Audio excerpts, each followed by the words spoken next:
नमस्ते दोस्तों। आज की कहानी का नाम है सास को सबक। मम्मी जी, कल मेरे पापा आ रहे हैं। शिवानी खुशी खुशी अपने सास आशा जी से बोली। आशा जी ने बिना रुके काम करते हुए कहा, अरे इसमें खुश होने वाली क्या बात है। तुमने 24 साल अपने पापा के साथ बिताए हैं और यहाँ आए तो तुम्हें 24 दिन ही हुए हैं। वैसे भी तुम अब इस घर की बहू हो। बच्चों की तरह खुश होना शोभा नहीं देता। शिवानी चुप हो गई। उसकी आंखों में आंसू थे, लेकिन उसने किसी को दिखाया नहीं। मन ही मन में वे सोच रही थी, 24 साल पापा के साथ बिताए और अब इन 24 दिनों में पापा की याद कितनी गहरी हो गई। लेकिन वह कुछ नहीं बोली, क्योंकि उसे अपनी सास का गुस्सा और बढ़ता नहीं देखना था।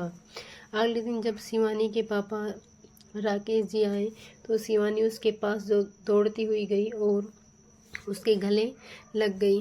पापा, इतना सारा सामान लाने की क्या जरूरत थी? शादी में तो बहुत खर्चा हो चुका था। शिवानी बोली। आशा जी ने तुरंत कहा, बिल्कुल सही कह रही हो शिवानी। अब इन मिठाइयों और आमों का क्या करना है? इतने सस्ते फल और मिठाइयाँ कौन खाता है?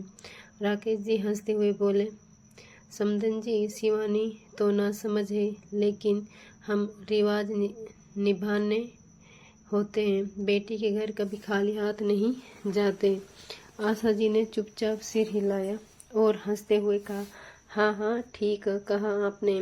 राकेश जी के जाते ही आशा जी ने सामान को अच्छे से देखा और फिर शिवानी से कहा, तुम्हारे पापा को सामान लेना नहीं आता।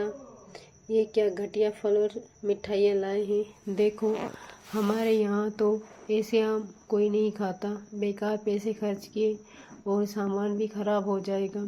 शिवानी का दिल टूट गया, लेकिन उसने कुछ नहीं कहा। उसने सोचा, क्या कर सकती हूँ, मेरी मम्मी तो नहीं है। पापा ने जो सही समझा वही लाए। लेकिन सास के शब्द उसके दिल को चीर रहे थे। अगले दिन जब आशा जी सत्संग जाने के लिए निकली तो शिवानी ने एक फैसले मन बना लिया।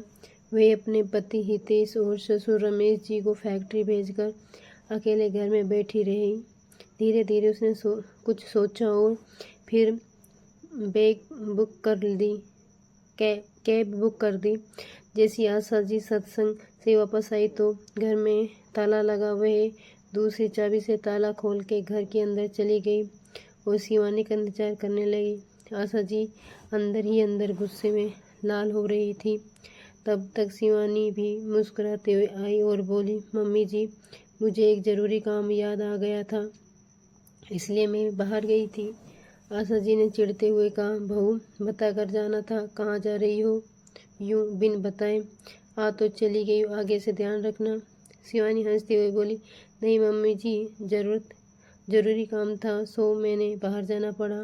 फिर आशा जी ने कहा, ठीक है, अब जल्दी से खाना बना दो।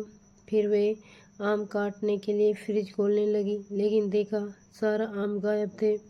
वे चौंकते हुए बोली, अरे सारे आम कहाँ गए? शिवानी मुस्कुराए हुए बोली, मम्मी जी, आपने ही तो कहा था कि ऐसे सस्ते फल और मिठाइयाँ यहाँ कोई नहीं खाता, तो मैंने सोचा बेकार क्यों जाए, बच्चों को दे आती हूँ।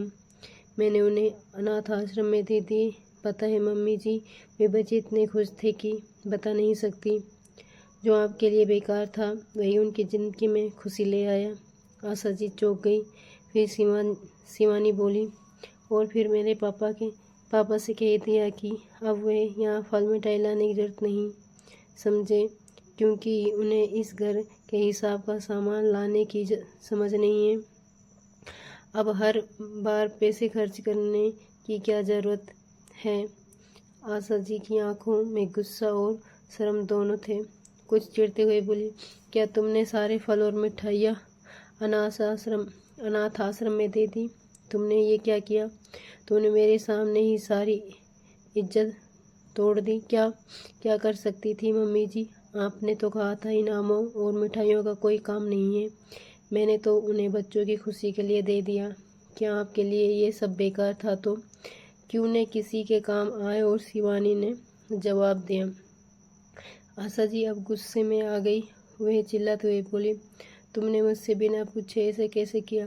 तुम मेरी बातों को का भी सम्मान नहीं करती हो। तुम्हारे पापा ने इतना सामान लाकर हमारे घर की इज्जत बढ़ाई और तुमने उसे बच्चों के लिए दे दिया। तुम्हारी ये नासमझी बर्दाश्त नहीं होती। शिवानी भी गुस्से में आ गई। मम्मी जी, मैंने वो किया जो सही था। आप तो बस दिखावा करने की कोशिश करती हैं। क्या आपको कभी किसी की खुशी दिखती है? मगर आपने मेरे पापा के लाए सामान को समझा होता तो आज मुझे ऐसा नहीं करना पड़ता। अब दोनों के बीच टकरार बढ़ चुकी थी। शिवानी की आंखों में आक्रोश था और आशा जी का चेहरा गुस्से से लाल था। घर का माहौल गर्म हो गया। मैंने पापा से कह दिया कि वे यहाँ कभी भी सामान न लाएं। मैं नहीं चाहती कि किसी के द्वारा लाए गए चीज़ को आप बेकार कहकर मेरी और मेरे पापा की इज्जत उतारे। आप अपनी बातों से हर चीज़ को खारिज कर देती हो, लेकिन कभी समझने की कोशिश नहीं करती। शिवानी चिल्लाती हुई बोली। आशा जी की आंखों में आंसू थे, लेकिन गुस्से का सामना कर वे बोली, तो क्या तुम ये सोचती हो कि तुम अपनी बहू वाली समझदारी दिखाकर हमें हर बार झुकाओगी? ये सब तूने बड़ी बात करके किया है, लेकिन मुझे तुमसे कोई सीख नहीं चाहिए। अब शिवानी और आशा जी के बीच जंग छिड़ चुकी थी। घर में सन्नाटा था, लेकिन ये सन्नाटा दोनों के दिलों में गहरी खाई की तरह बढ़ रहा था। दोनों एक दूसरे से लड़ने में लगे थे और न कोई हार मानने को तैयार था, न कोई समझौता करने को। इस तरह कहानी का अंत एक छोटे से झगड़े से हुआ, जो रिश्तों में तनाव और मतभेद को उजागर करता है।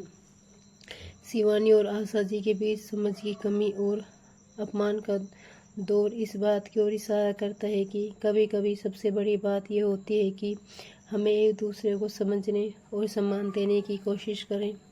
लेकिन जब तक ये नहीं हो, रिश्तों में टकराव यूं ही रहेगी। अगर दोस्तों ये कहानी पसंद आई हो तो लाइक से सब्सक्राइब ज़रूर करें।